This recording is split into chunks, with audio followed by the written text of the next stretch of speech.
Hi, boys and girls. Here is chapter 18 of The Doll People.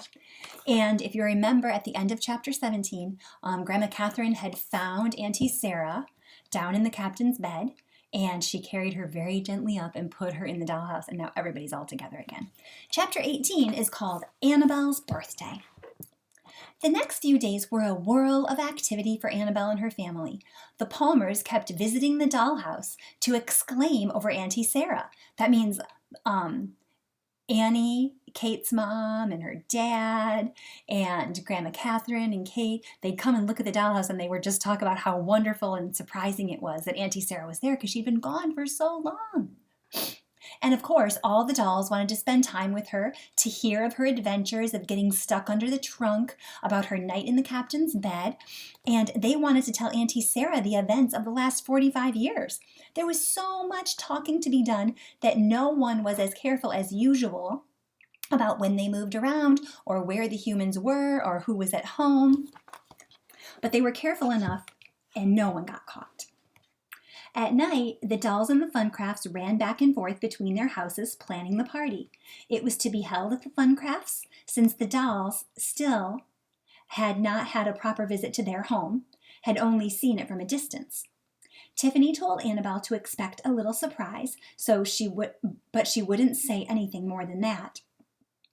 On the night of the party, the dolls waited until the stroke of midnight before they began to climb down the stool, so Kate's probably been asleep for a long time, about 3 hours or so. Annabelle had insisted on that. It wasn't her birthday until midnight. Oh, so say her birthday was on the 8th. If she would wait, it was the 7th, and then it was midnight, and that's when it turned the 8th, so that's when they had her birthday.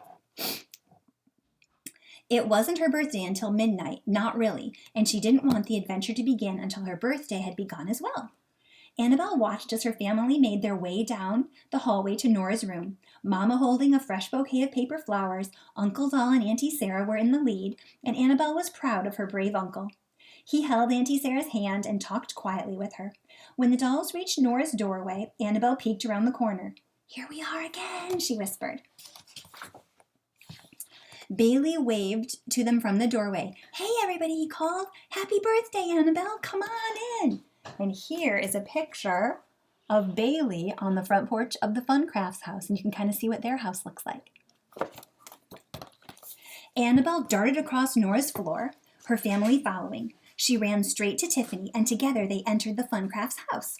Annabelle drew in her breath, ready to say how lovely and how charming the decor was. That means how nicely it was decorated. Instead, she found herself saying, "My, how modern." "Thanks," replied Tiffany. Annabelle gazed around. Everything in the dollhouse was plastic, and most of it was pink, and it was still a huge mess. But whose dollhouse is it? Yeah, it's Nora's. So it has to be plastic because she'll break things otherwise, because she's just little and not that careful. And she hasn't bothered to set it up. Remember when she played Rancher Family at the beginning and she just dumped the bucket of animals in the dollhouse? Yeah. Furniture, books, pots, and pans, everything that had come with the house was in a jumble. Chairs were tossed in corners, tables were overturned, pots and pans were scattered about the floor. The kitchen sink was resting on the staircase. "I guess Nora hasn't finished setting up your house yet," Annabelle said to Tiffany. "It isn't that so much," Tiffany replied. "She never even started to set it up. But she plays in the house almost every day, and she just tosses things around. Yesterday, for instance, she was giving baby Brittany rides through the house in the flying sink." Oh, so now we understand that Nora has a really good imagination. She just likes to play it however. Annabelle caught sight of a hideous plastic chicken and a dusting of powder in the dining room, and thought she knew what else Nora had been doing. The rest of the dolls had now entered the house. Mama presented the flowers to Mom Funcraft, who was delighted by them. And, I'll get to the next sentence in a minute. This is what the inside of the dollhouse looks like right now. Look at that. Oh my goodness, that's a big difference from what the doll's house looks like, huh? Let's see, what's that last word? It was, Mom Funcraft was delighted by them and fussed about looking for a vase. Annabelle saw that Baby Betsy and Baby Brittany were seated facing each other on the kitchen floor. Baby Betsy was nearly twice as tall as Baby Brittany, but neither one seemed to mind. Bailey was leading Bobby upstairs. Dad Funcraft was showing Papa and Uncle Doll the microwave. Mom was showing the computer to Mama and Nanny. Do you have your own room? Annabelle asked Tiffany. It depends, Tiffany replied. On what? On where Nora puts our furniture.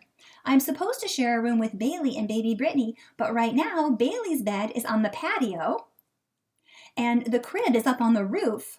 So I guess I have the room to myself. Do you want to see it? Oh, yes, replied Annabelle. Tiffany and Annabelle ran up the stairs and into what Annabelle supposed was a bedroom.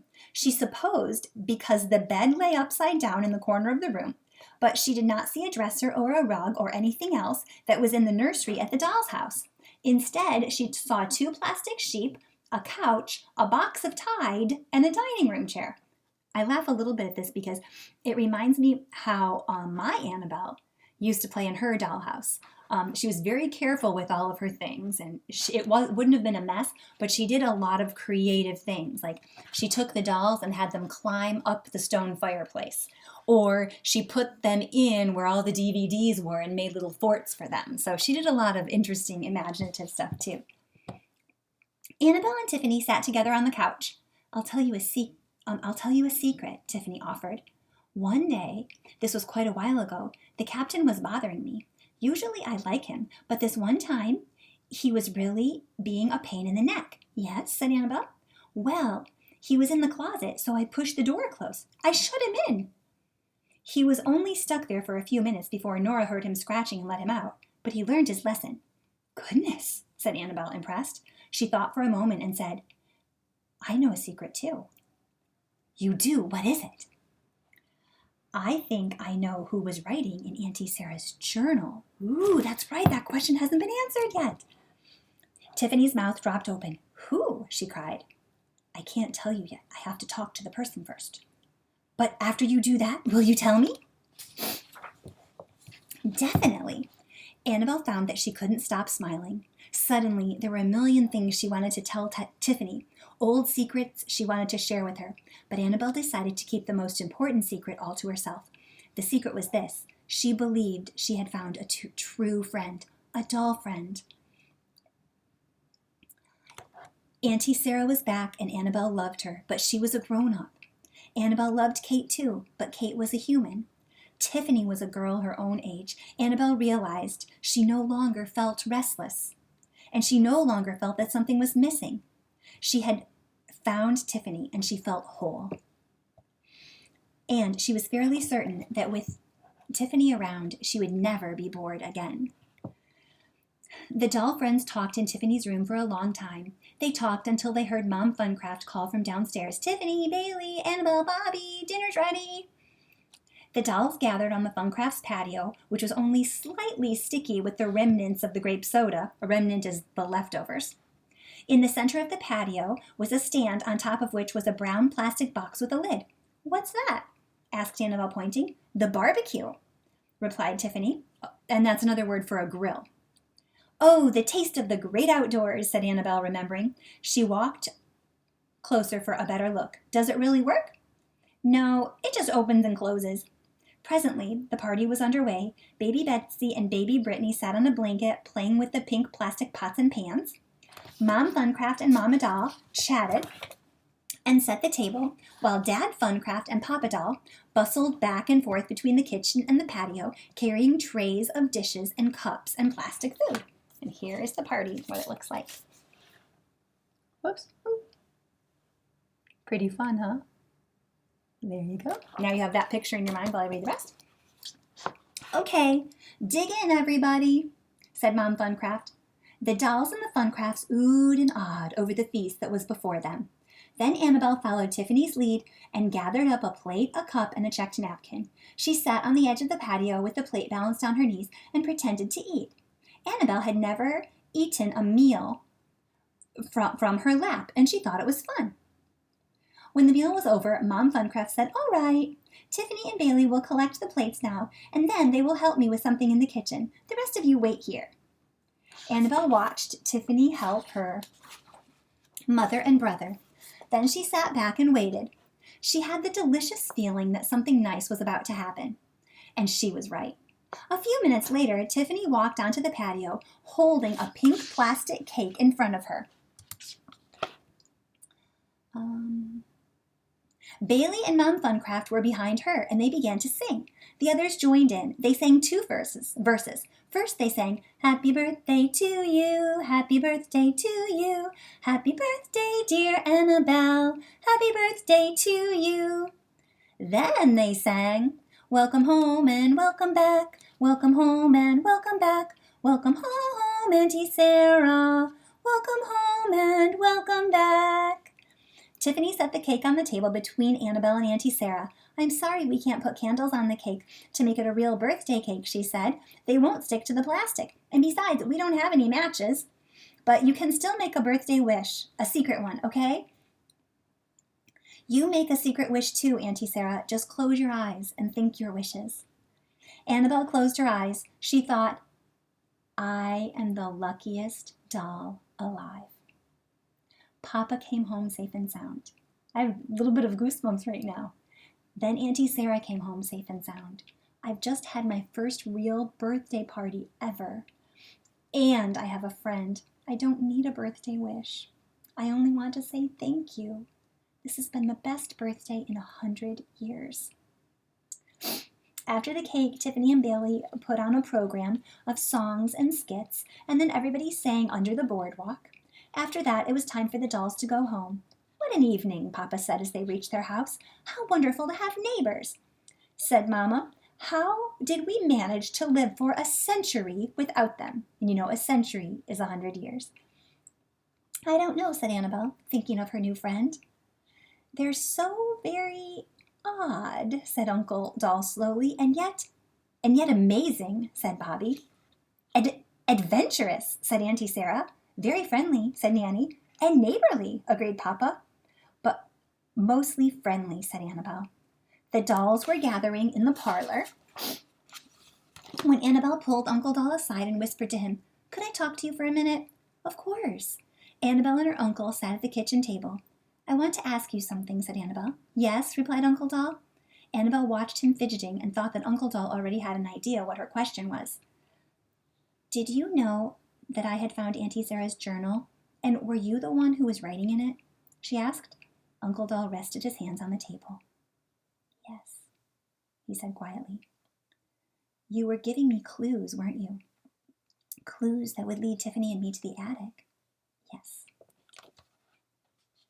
"Did you know all along that Auntie Sarah was there?" "No," replied Uncle Doll. "I wasn't sure what happened to her, but I had an idea that if she was stuck somewhere, it might be the attic. Then you found the journal, and I started reading it. When I got to the parts about the spiders, well..." Annabelle thought for a moment before asking her next question. "Why didn't you go to the attic?" she asked finally.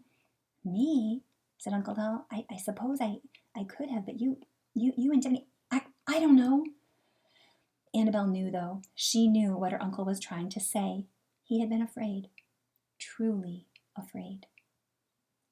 But he had thought Annabelle and Tiffany were brave enough and adventurous enough to do the job.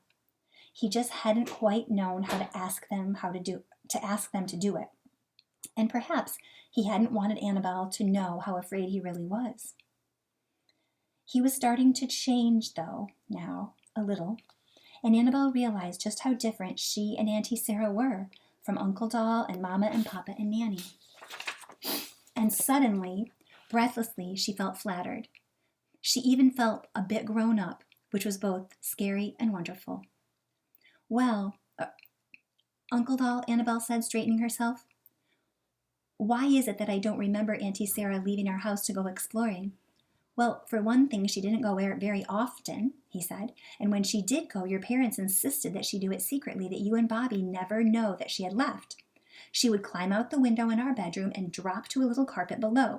There used to be a rug under our house," he added. "When she returned, Natty made sure you and Bobby were engaged," that means busy, "that you didn't see her." "But why didn't Mama and Papa want Bobby and me to know about Auntie Sarah's adventures? Was it because they thought we would want to leave too?" "Yes," Uncle Doll replied, "and they felt that was too dangerous." "And now," said Annabelle, "what do you think now?"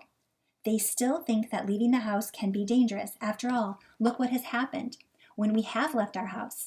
Sarah was lost for 45 years. Your father was carried off by a cat. But I think your parents understand that some doll people, you and Sarah, for instance, need to leave the house. You are unhappy when you're cooped up. I believe they'll continue to let you leave as long as you're careful. They want you to be happy, Annabelle. And so do I. I know, replied Annabelle. Thank you. She took Uncle Doll's hand in hers, and they sat quietly in the kitchen for a while. The end of this chapter. There's one more chapter.